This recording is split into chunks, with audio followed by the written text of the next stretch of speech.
You see that? That was, come on, that was. So I have done a logo flip effect before, and I have done a logo removal effect before. But what I really liked about this is the actual smoke transition. And I have some theories as to how this is going to work. So with that being said, let's just begin. All right, guys. So this effect took a lot of research and development, a whole R&D thing. Look, I even grew a mustache in that time.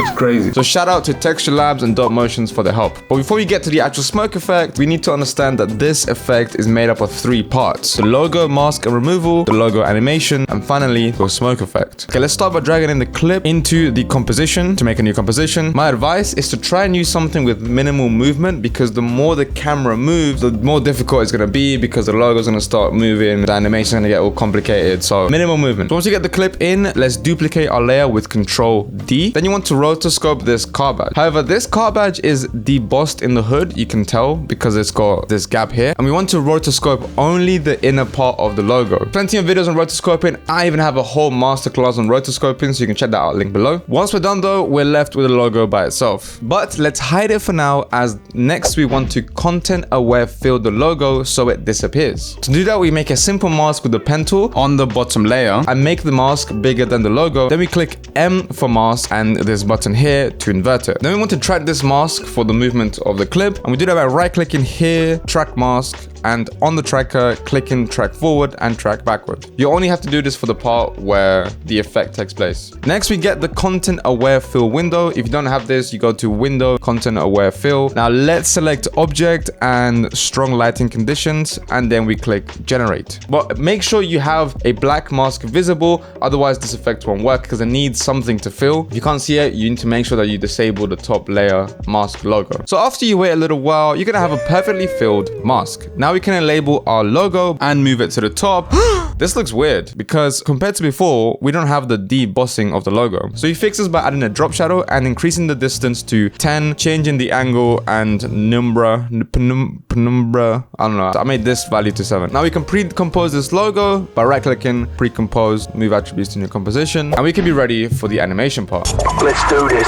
So let's animate the logo to pop out by pressing P for position and then hitting the clock, pressing S for scale and then pressing the clock. Then we move forward a few frames and then increase the scale and position so that it's slightly bigger and to the side to give the illusion of it kind of popping out, if that makes sense. Then we select the keyframes, right click, keyframe assistant, easy ease, and then we go to scale, click the graph editor here, right click, make sure it's on speed graph, and bring these handles in so we get this cool bell curve. Then repeat the same thing with the position effect. And actually, if you select both, you can see them both on the graph to align the timing properly. Otherwise, the timing will be very off. You'll have the scale go up and then the position move. Yeah. Now we have an animation that looks like this. And don't forget to tick motion blur. Time to add a shadow. Do that by duplicating the layer with Control D, then adding the tint effect and mapping white to black, such that if you turn off the top layer, we can see that our logo is now black. Now we can press U to bring up the keyframes and go to the final keyframes, and we have to change these so that the shadow appears smaller and below the logo. Then all we have to do is add a Gaussian blur effect and crank this up, followed by pressing T for opacity and dropping it to like 50%. Lastly, we just keyframe the opacity to start at 0 and then go up when the logo goes up. And now you see that when you press play, you get a really cool looking animation and the shadow makes it realistic. It's looking really cool. Now, this is where the fun begins. Warning, the following instructions are slightly advanced and some of you might find it difficult. I spent a whole day trying to figure this out, yeah. And I swear, my brain just blew up. This effect is done with CC Time Blend plugin, which used to be part of After Effects, but you need to download it now separately. So click the link below to go to the Cycore Effects website and download it. Once you have the effect, let's firstly cut our logo mask layer right after we do the pop-out animation with Control-Shift-D or Command-Shift-D for you Apple fanboys. Hello? After we cut the layer, let's pre-compose it by right-clicking, pre-compose, move all attributes in your composition. This allows us to do a bunch of effects inside that composition without affecting anything else. Now, let's make a new adjustment layer and call it copy. Then drag in our time blend effect, leaving this setting to copy.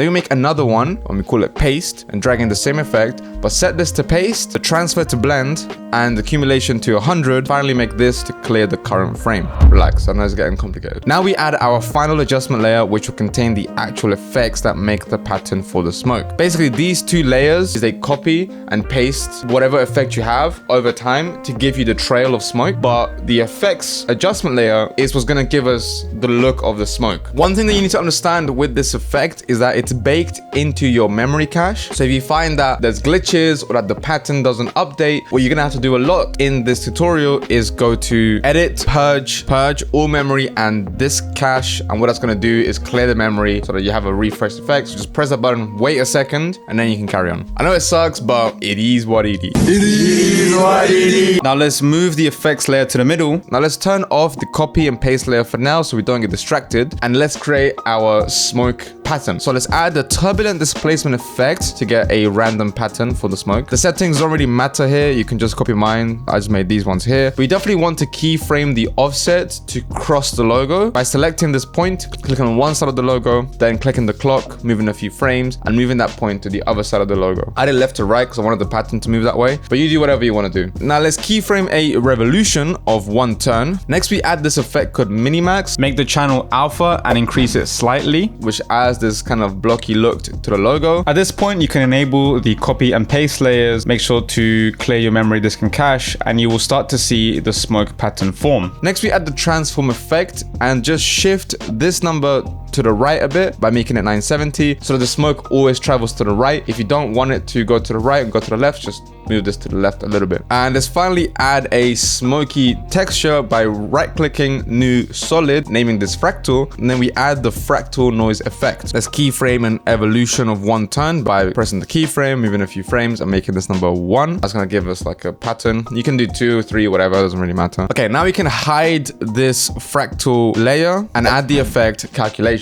Bro, I know this is getting mad, but just you wait. It's gonna be worth it. In the effect calculations, make second source the fractal and click effects and masks. Make opacity 20 and then change the blending mode to silhouette luma or whatever you think looks the nicest. I tried different ones, whatever. Then you want to turn off preserve transparency. Now you can see if you drag across the timeline, we get this really cool smoke effect. If not, and it looks glitchy, just go to purge all memory and disk cache. And now the effect is done. You can go back to your main composition and see how it's looking. If you want to make changes to this effect and change how the smoke is gonna look, to go to turbulent displays, play around with the settings, and what I figured out is the initial pattern is what's gonna affect the smoke trails. I just realized that in his video, he does this whole wipe thing. What I'm gonna do is just click the effect layer, then I'm gonna get the square mask tool, draw a big square over it. I'm gonna add a keyframe to mask path, move that keyframe a few frames forward on the timeline. I'm gonna select these 2 points and drag them down. Then I'm gonna crank the feather to 50, and now if I press play, yeah, that looks pretty cool. Transitions unfolding. Oh, and let's not forget to add a shadow. Just like before, we just duplicate this layer, tint black, make it smaller so that it appears underneath it. And let's make sure to also cut out the other shadow. And now you have the effect. This took ages, man. You can probably do this effect with smoke plugins like Trapcode Particular, all of that stuff, but I know a lot of you guys can't afford them. I mean, there's always other ways that you can get those plugins, but to make things easier for you, I've actually created my own preset of this, which you can find on my store completely for free. I do encourage you to do it yourself though, because then you get a very good understanding of the effect. This exact project file and the shot that I use is available down, links below on my site. I just dropped my speed ramping masterclass, which is the most complete speed ramping course out there. I teach you Premiere Pro, After Effects, and how to film. And the first 10 people to use this code right here get 20% off the course. You're not gonna get that offer anywhere else. Be sure to follow me on Instagram, as I'm planning to do some coaching to freelancers who want to grow their video production business to 10K a month, just like I did. So if you're interested, DM me the word grow on Instagram. And with that being said, I'll see you in the next one.